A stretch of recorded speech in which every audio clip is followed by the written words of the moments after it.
എല്ലാവർക്കും നമസ്തേ. ഇപ്പോൾ കുറച്ച് ദിവസമായി നമ്മുടെ നാട്ടിൽ സമൂഹത്തിനിടയ്ക്ക് കുത്തിത്തിരിപ്പുണ്ടാക്കാൻ ഓർഗനൈസർ എന്ന ഒരു പ്രസിദ്ധീകരണത്തിലെ ഒരു ലേഖനം എടുത്തിട്ടുകൊണ്ടാണ് രാഷ്ട്രീയക്കാരും മാധ്യമ പ്രവർത്തകരും ശ്രമിച്ചുകൊണ്ടിരിക്കുന്നത്. അതായത് ഓർഗനൈസറിൽ ആരും ഒരു ലേഖനം എഴുതി, അത് അദ്ദേഹത്തിൻ്റെ അഭിപ്രായമാണ് എഴുതിയത്. ഇന്ത്യയിൽ വഖഫ് ബോർഡിൻ്റെ കൈവശമുള്ളതിനേക്കാട്ടിൽ കൂടുതൽ സ്വത്തുക്കൾ ക്രൈസ്തവ സഭകളുടെ കയ്യിൽ, അതായത് കത്തോലിക്ക സഭയുടെ കയ്യിലാണെന്നും അത് ബ്രിട്ടീഷുകാരുടെ കാലത്ത് അവർക്ക് കിട്ടിയതാണെന്നൊക്കെ, ബ്രിട്ടീഷുകാർ കൊടുത്തതാണെന്നൊക്കെ പറഞ്ഞ് ലേഖനം എഴുതിയിട്ടുണ്ട്. ഒരു ലേഖനം വന്നാണ് പറയുന്നത്. ഞാനത് വായിക്കാത്തത് കൊണ്ട് എനിക്ക് വിശദമായിട്ട് അതിനെക്കുറിച്ച് ആധികാരികമായിട്ട് പറയാൻ കഴിയില്ല. എങ്കിലും കുറച്ച് ദിവസം കൊണ്ട് മാധ്യമങ്ങളിലെ ചർച്ചകളാണ് എൻ്റെ ഈ വീഡിയോയ്ക്ക് ആധാരമായിട്ട് ഉള്ളത്. നമുക്കറിയാം, ഓർഗനൈസർ എന്ന് പറയുന്നത് RSSൻ്റെ ഔദ്യോഗിക പത്രം തന്നെയാണ്, മുഖപത്രം തന്നെയാണ്. അതിൽ ഒരു ലേഖനം വന്നത് അത് RSSൻ്റെ അഭിപ്രായമാണ് എന്ന് നമുക്ക് ഒരിക്കലും പറയാൻ കഴിയില്ല. കാരണം ഒരു പത്രമായാലും ഒരു മാധ്യമത്തിൽ, നമ്മൾ TV ചർച്ചകളിൽ പത്രങ്ങൾ വായിക്കാറുണ്ട്. ഒരു പത്രത്തിൽ, മനോരമ ഉൾപ്പെടെയുള്ള പത്രങ്ങളിൽ പലരും ലേഖനങ്ങൾ എഴുതാറുണ്ട്. അത് അവരുടെ അഭിപ്രായമാണ്. TV ചർച്ചകളിൽ, ചാനലുകളിൽ വന്ന് ഓരോരുത്തരൊരു അഭിപ്രായം പറയുന്നുണ്ട്. അത് അവരുടെ അഭിപ്രായമാണ് എന്ന് കരുതി അത് അവരുടെ ആ പത്രത്തിൻ്റെ അഭിപ്രായമാണെന്ന് പറയാൻ കഴിയൂ, ആ മാധ്യമത്തിൻ്റെ അഭിപ്രായമാണെന്ന് പറയാൻ കഴിയില്ല. ഇപ്പോൾ ഏഷ്യാനെറ്റിൽ ചർച്ച നടക്കുന്നു. ഏഷ്യാനെറ്റിൽ അതിൻ്റെ സിന്ധു സൂര്യകുമാറോ വിനു വി ജോണോ ഇതുപോലെയുള്ളവർ പറഞ്ഞാൽ അത് അവരുടെ ആ ചാനലിൻ്റെ അഭിപ്രായമാണെന്ന് പറയാം. മനോരമയിൽ ഒരു മുഖപ്രസംഗം, എഡിറ്റോറിയലിൽ ഒരു ലേഖനം വന്നാൽ അത് ആ പത്രത്തിൻ്റെ അഭിപ്രായമാണ്, അവരുടെ നയം അതാണ് എന്ന് നമുക്ക് പറയാം. അതിനകത്തിൽ ഒരാൾ ഒരു ആർട്ടിക്കിൾ എഴുതിയെന്നും പറഞ്ഞത് ആ പത്രത്തിൻ്റെ അല്ലെന്നുണ്ടെങ്കിൽ ആ പ്രസിദ്ധീകരണത്തിൻ്റെ നയമാണെന്ന് ഒരിക്കലും നമുക്ക് പറയാൻ കഴിയില്ല. കാരണം അത് ആ എഴുത്തുകാരൻ്റെ മനോഭാവം അനുസരിച്ചുള്ള ഒരു ലേഖനമാണ് എന്ന് പറഞ്ഞതുപോലെ തന്നെയാണ് ഓർഗനൈസറിൽ വന്ന ലേഖനം അത് നമ്മൾ കാണേണ്ടത്. ഇപ്പോൾ ഈ കോൺഗ്രസ് ഉൾപ്പെടെയുള്ള രാഷ്ട്രീയ പാർട്ടികൾ, CPM ഉൾപ്പെടെയുള്ളവരിത് സമൂഹത്തിനിടയ്ക്ക് വിഭജനം ഉണ്ടാക്കാൻ വേണ്ടി, സ്പർദ്ധ ഉണ്ടാക്കാൻ വേണ്ടി ഇതിനെ എടുത്ത് പൊക്കിപ്പിടിച്ചുകൊണ്ട് ഇപ്പോൾ ഇതാണ്ട് BJPയും RSSും നിങ്ങളുടെ സ്വത്തുക്കളെല്ലാം പിടിച്ചടക്കാൻ വരുന്നു എന്നുള്ള രീതിയിൽ ജനങ്ങളിൽ, ആ കത്തോലിക്ക വിശ്വാസികൾ, ക്രിസ്തീയ വിഭാഗത്തിൻ്റെ ഇടയ്ക്ക് ഒരു ഭീതി പരത്താനാണ് ശ്രമിക്കുന്നത്, ഭീതി വളർത്തിയെടുക്കാൻ ശ്രമിക്കുന്നു. കോൺഗ്രസ്സുകാർ പറയുന്ന അവരാണ് ഈ രാജ്യത്തിന് സ്വാതന്ത്ര്യം മേടിച്ചെന്നതും അവർ ദേശീയതയ്ക്ക് വേണ്ടി നിലകൊള്ളുന്ന പ്രസ്ഥാനമാണെന്ന് പറയുന്നു. അവരാണ് ഏറ്റവും മുന്നിൽ നിൽക്കുന്നത്. CPMൻ്റെ കാര്യം പോട്ടെ, CPMൻ്റെ കാര്യം നമുക്കറിയാം. CPM ദേശീയതയിൽ വിശ്വസിക്കുന്നവരല്ല. അവർ ചങ്കാണ് ചൈന, ചങ്കാണ് ചൈന, ചങ്കാണ് ചൈന, ചങ്കാണ് ചൈന എന്ന് സദാസമയം ഉരുവിട്ട് നടക്കുന്നവരാണ് അവർ ഭാരതം എൻ്റെ മാതൃരാജ്യമാണ്, ഭാരതം എൻ്റെ മാതൃരാജ്യമാണ് എന്നൊരിക്കലും പറയത്തില്ല, അവർ അംഗീകരിക്കത്തുമില്ല. അങ്ങനെയുള്ളവർ ഈ സമൂഹത്തിൽ, ഈ രാജ്യത്തിനെതിരായിട്ടൊരു സ്പർദ്ധ ഉണ്ടാക്കുന്ന രീതിയിൽ പ്രവർത്തിച്ചാൽ നമുക്ക് മനസ്സിലാക്കാം. കാരണം അവരുടെ ഉദ്ദേശം ഈ ന്യൂനപക്ഷങ്ങളിൽ ഭീതി വളർത്തി രണ്ട് വിഭാഗങ്ങളെ തമ്മിലടിപ്പിക്കുക, അതിൽ നിന്ന് വോട്ട് നേടി അധികാരത്തിൽ വരിക എന്നുള്ള ലക്ഷ്യമാണ് അവർക്കുള്ളത്, CPMനുള്ളത്. പക്ഷേ കോൺഗ്രസ് അങ്ങനെയല്ല. അവർ പറയുന്നത് ഞങ്ങളാണ് സമരം ചെയ്ത് ഇന്ത്യക്ക് സ്വാതന്ത്ര്യം നേടിത്തന്നതെന്നാണ് പറയുന്നത്. അത് 99% സത്യമാണ്. പക്ഷേ 99% 90% സത്യമാണ്, 10% അത് തെറ്റുമാണ്. കാരണം കോൺഗ്രസിൻ്റെ മാത്രം പ്രവർത്തനം കൊണ്ടല്ല ഇന്ത്യക്ക് സ്വാതന്ത്ര്യം കിട്ടിയത്. കോൺഗ്രസ് അതിന് നേതൃത്വം നൽകി, മഹാത്മാഗാന്ധി നേതൃത്വം നൽകി. പക്ഷെ അന്നത്തെ ആ കോൺഗ്രസ് അല്ല ഇന്നത്തെ കോൺഗ്രസ്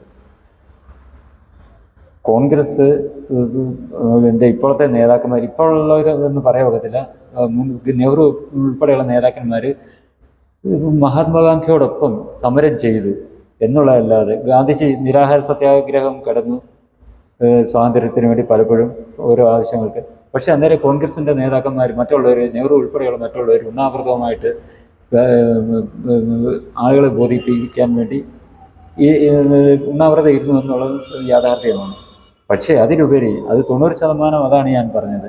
കോൺഗ്രസിൻ്റെ പ്രവർത്തനം അങ്ങനെയുണ്ടായിരുന്നു. പക്ഷേ സുഭാഷ് ചന്ദ്രബോസ്, നമ്മുടെ മംഗൾ പാണ്ഡെ, രാജ്ഗുരു, ഭഗത് സിംഗ്, ചന്ദ്രശേഖര ആസാദ് തുടങ്ങിയ വിപ്ലവകാരികൾ, അവർ വിപ്ലവകാരികൾ ഞാൻ വിളിക്കുന്ന കമ്മ്യൂണിസ്റ്റുകാർ അല്ല. അവർ ഭാരതം എന്ന തൻ്റെ മാതൃരാജ്യത്തിനെ മോചിപ്പിക്കുന്നതിനായി അവർ ആയുധമെടുത്ത് പോരാടാൻ തയ്യാറായവരാണ്. അവരവരുടെ ജീവൻ ത്യജിക്കാൻ തയ്യാറായി. അവർ ജീവൻ കളഞ്ഞ് രാജ്യത്തിന് വേണ്ടി ജീവൻ കളയാൻ തയ്യാറായവരാണ്. അതുകൊണ്ടാണ് അവരെ ഞാൻ വിപ്ലവകാരികൾ എന്ന് വിളിക്കുന്നത്.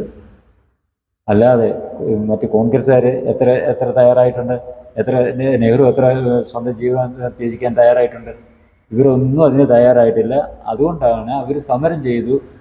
അവർക്കൊന്നും ഒരു പരിക്കും ഏൽക്കാത്ത രീതിയിലുള്ള സമരം ചെയ്തു.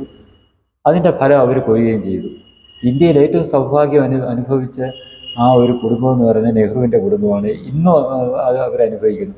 അപ്പോൾ അവർ മുതലെടുപ്പിന് വേണ്ടി അവർ ഈ സമരത്തിലിറങ്ങി അതിൻ്റെ അവർ ഫലം കൊയ്തുകൊണ്ടിരിക്കുന്നു. അവർ നിസ്വാർത്ഥമായിട്ടല്ല അവർ ഇതൊന്നും ചെയ്തത്. സ്വാർത്ഥ ലാഭത്തിന് വേണ്ടിയാണ് നെഹ്റു കുടുംബം ഈ സ്വാതന്ത്ര്യ സമരത്തിൽ ഇറങ്ങി പുറപ്പെട്ടത്. അപ്പോൾ എങ്കിൽ കൂടിയും അവരിൽ നിന്നും അവരുടെ നേതാക്കളിൽ നിന്നും എന്ന് വെച്ചാൽ ഇങ്ങനെ ഊറ്റം കൊള്ളുന്നവർ, ഇങ്ങനത്തെ അവകാശവാദം ഉന്നയിക്കുന്നവർ, അതായത് അവരാണ് ഈ രാജ്യത്തിന് എല്ലാം ചെയ്തതെന്ന് പറയുന്ന അത്തരക്കാരുടെ ഭാഗത്തു നിന്നും ഈ സമൂഹത്തിലൊരു സ്പർദ്ധ ഉണ്ടാക്കാൻ ശ്രമിക്കുന്നത് ഒരിക്കലും നന്നല്ല. ചില ക്രൈസ്തവ സഭകൾ ഇതേറ്റ് പറയുന്നുണ്ട്. ഈ ക്രൈസ്തവ എന്നിട്ട് ഈ ഉത്തരേന്ത്യൻ സംസ്ഥാനങ്ങളിൽ ഈ ക്രൈസ്തവ പുരോഹിതർക്കെതിരെ ഉണ്ടാകുന്ന അതിക്രമങ്ങളെക്കുറിച്ചൊക്കെ അവർ പറയുന്നു. അതിന് കാരണം അവർ തന്നെയാണ്, ആ സഭാ നേതൃത്വങ്ങളൊക്കെ തന്നെയാണ്. നമുക്കെല്ലാം സ്വാഭാവികമായിട്ടും അറിയാം, ഒരു സമൂഹത്തിൽ ഉള്ള കുറേ ആൾക്കാരെ വേറൊരു സമൂഹം വന്ന് അടർത്തി മാറ്റാൻ ശ്രമിച്ചാൽ തീർച്ചയായും അവിടെ ഒരു സംഘർഷം ഉണ്ടാകുന്നത് സ്വാഭാവികമാണ്. ഉത്തരേന്ത്യൻ സംസ്ഥാനങ്ങളിലുള്ള ഭൂരിപക്ഷ സമുദായമായ ഹിന്ദുക്കൾക്ക് ഇടയിൽ നിന്നും അവരെ മതപരിവർത്തനം നടത്തി ക്രിസ്തു മതത്തിലേക്ക് കൊണ്ടുവരാൻ ശ്രമിക്കുന്നതാണ് ഇതിനെല്ലാം കാരണം. അവരവരുടെ മതം ആചരിച്ചോട്ടെ, ക്രിസ്ത്യാനികൾ അവരുടെ മതം ആചരിച്ചോട്ടെ, അവരുടെ അനുയായികളെ അവർക്ക് ബോധവൽക്കരിച്ച് അവരുടെ നന്മയ്ക്ക് വേണ്ടി പ്രവർത്തിച്ചോട്ടെ. പക്ഷെ അതിന് പകരം അവർ ചെയ്യുന്നത് എന്താണ്? ഹിന്ദു സമൂഹത്തിലുള്ള ആൾക്കാരെ പ്രലോഭിപ്പിച്ചും വ്യാജ വാഗ്ദാനങ്ങൾ നൽകിയും ഒക്കെ അവർ മതപരിവർത്തനം നടത്താൻ ശ്രമിക്കുന്നു. ഇതിനെ ഹിന്ദു സമൂഹം തടയുന്നു. അതാണ് അവിടെ സംഘർഷം ഉണ്ടാകാൻ കാരണം. ഇത് തടയേണ്ടത് ആരുടെ കടമയാണ്? ഈ സഭാ നേതൃത്വത്തിൻ്റെ കടമയാണ്. ഈ സഭാ നേതൃത്വങ്ങളാണ് ഇതിനെ വിലക്കേണ്ടത്. കാരണം കേരളത്തിൽ നിന്നുള്ള പുരോഹിതരും സുവിശേഷകരുമാണ് ഉത്തരേന്ത്യയിൽ ചെന്ന് മതപരിവർത്തനം നടത്തുന്നത്. ഇവിടുത്തെ നേതൃത്വം, സഭാ നേതൃത്വങ്ങൾ ഇത്തരക്കാർക്ക് നിർദ്ദേശം കൊടുക്കുക, നിങ്ങൾ സുവിശേഷം പ്രവർത്തിച്ചുകൊള്ളൂ, നിങ്ങളവിടെ സഭാപ്രവർത്തനം നടത്തിക്കൊള്ളൂ. പക്ഷേ ആരെയും ഇതേപോലെ പരിവർത്തനം ചെയ്ത് ക്രിസ്ത്യാനിയാക്കാൻ ശ്രമിക്കുക, അല്ലെങ്കിൽ നമ്മുടെ സഭയിലേക്ക് കൊണ്ടുവരാൻ ശ്രമിക്കരുത്. അങ്ങനെ വന്നു കഴിഞ്ഞാൽ അവിടെ സംഘർഷം ഉണ്ടാകും. അത് ശരിയല്ല, നമ്മുടെ രാജ്യത്തിനും നല്ലതല്ല എന്നുള്ള രീതിയിൽ ഇത്തരക്കാർക്ക് നിർദ്ദേശം കൊടുക്കേണ്ടത് ഈ സഭാ നേതൃത്വമാണ്. അവരത് ചെയ്യാതെ ഇങ്ങനെ കുറേ ആൾക്കാരെ മതപരിവർത്തനത്തിനായിട്ട് വിട്ടുകഴിഞ്ഞാൽ പിന്നെ അവിടെ അശാന്തി ഉണ്ടാകാതിരിക്കത്തില്ലല്ലോ. അപ്പോൾ തീർച്ചയായിട്ടും അവിടെ ഒരു സംഘർഷം ഉണ്ടാകും എന്നുള്ളത് നമുക്ക് ഉറപ്പാണ്. അത് അറിഞ്ഞുകൊണ്ട് തന്നെയാണ് സഭാ നേതൃത്വങ്ങൾ ഇത് പ്രവർത്തിക്കുന്നത്. ഇതിങ്ങനെ സംഭവിക്കാതിരിക്കാൻ ചെയ്യേണ്ടത് അവിടുത്തെ സർക്കാരുകളാണ്. ഇത്തരക്കാരെ കർശനമായിട്ട് നേരിടുക, നിയമപരമായി നേരിടുക. പുരോഹിതരാണെങ്കിലും ആരാണെങ്കിലും അവരെ അറസ്റ്റ് ചെയ്ത് അകത്താക്കും, ഇങ്ങനെ നിർബന്ധിത മതപരിവർത്തനമായിട്ട് വരുന്നവർ. അല്ലാതെ എങ്കിൽ ഇങ്ങനൊരു സംഘർഷം ഉണ്ടാകാൻ സാധ്യതയും കുറയും. വസ്തുത ഇതായിരിക്കെ അവിടെ ന്യൂനപക്ഷങ്ങളെ ദ്രോഹിക്കുന്നു, ക്രിസ്ത്യാനികളെ ദ്രോഹിക്കുന്നു എന്ന് പറയും വ്യാജ പ്രചാരണം നടത്തി ദീനരോധനം നടത്തിയിട്ട് എന്താണ് ഫലം? നമുക്ക് ഒരു തീപ്പൊരി പുറത്ത് വീണാൽ അത് നമുക്ക് ഒരു തുള്ളി വെള്ളം കൊണ്ട് നമുക്ക് അണയ്ക്കാം. അതേസമയം ആ തീപ്പൊരി ആളിപ്പടർന്ന് അഗ്നിജ്വാലയായി മാറിയാലും ഒരു കടലോളം വെള്ളം കൊണ്ടുവന്നാലും അത് അണയ്ക്കാൻ കഴിയാത്ത അവസ്ഥയാകും. അപ്പോൾ ഇങ്ങനൊരു തീപ്പൊരി വീഴാതിരിക്കാൻ ശ്രമിക്കേണ്ടതാരാണ്? ഇതിനായി തുനിഞ്ഞിറങ്ങുന്നവരായിരിക്കണം, തുടക്കം കുറിക്കുന്നവരായിരിക്കണം ഇങ്ങനൊരു തീപ്പൊരി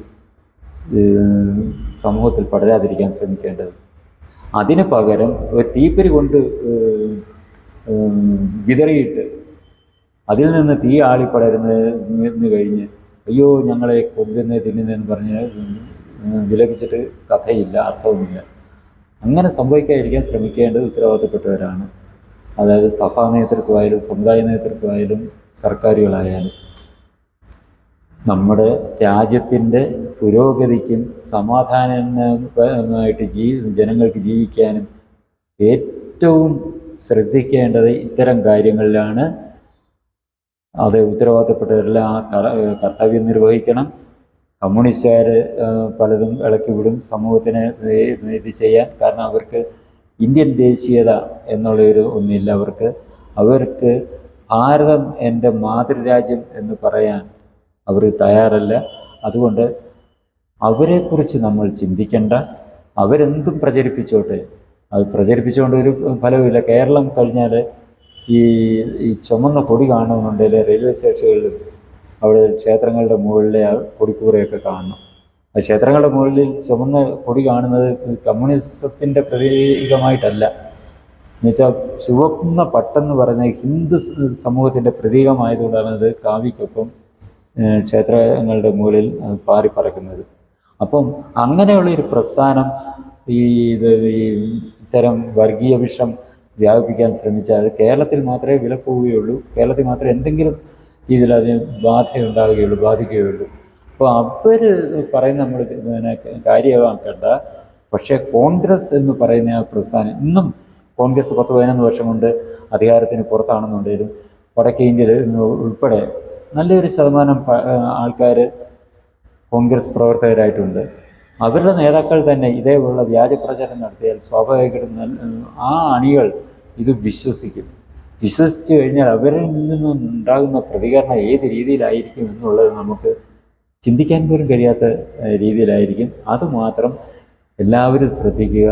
ഉത്തരവാദിത്തപ്പെട്ട നേതാക്കന്മാരും രാഷ്ട്രീയ പാർട്ടികളും ശ്രദ്ധിക്കുക.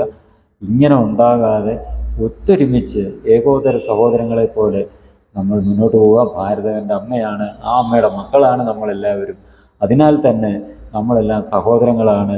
അത് ഹിന്ദു ആയാലും ക്രിസ്ത്യാനി ആയാലും മുസൽമാനായാലും സിഖുകാരനായാലും ജൈനനായാലും ബുദ്ധനായാലും എല്ലാം നമ്മൾ ഈ ഭാരതമാകുന്ന മാതാവിൻ്റെ മക്കളായതുകൊണ്ട് നമ്മൾ സഹോദരങ്ങളാണ് എന്ന് ചിന്തിച്ച് നമ്മൾ മുന്നോട്ട് പോയാൽ, ഒരു കുടുംബമായാൽ പരസ്പരം അങ്ങോട്ട് സഹോദരങ്ങൾ തമ്മിൽ ചില സമയത്ത് ചില സ്പർദ്ധകൾ അങ്ങോട്ടും ഇങ്ങോട്ടും അഭിപ്രായ വ്യത്യാസങ്ങളുണ്ടാകും. ചില കയ്യാങ്കളി വരെ നടന്നിരിക്കും എന്ന് പറഞ്ഞിട്ട് ആ കുടുംബം തകരാൻ നമ്മൾ അനുവദിച്ചുകൂടാ. ആ കുടുംബത്തിൽ ഇവർ തമ്മിൽ തല്ലുന്നവർ തന്നെ പിന്നെ തോളത്ത് കൈയിട്ടുകൊണ്ട് അവർ മുന്നോട്ട് പോകുന്നത് കാണാം.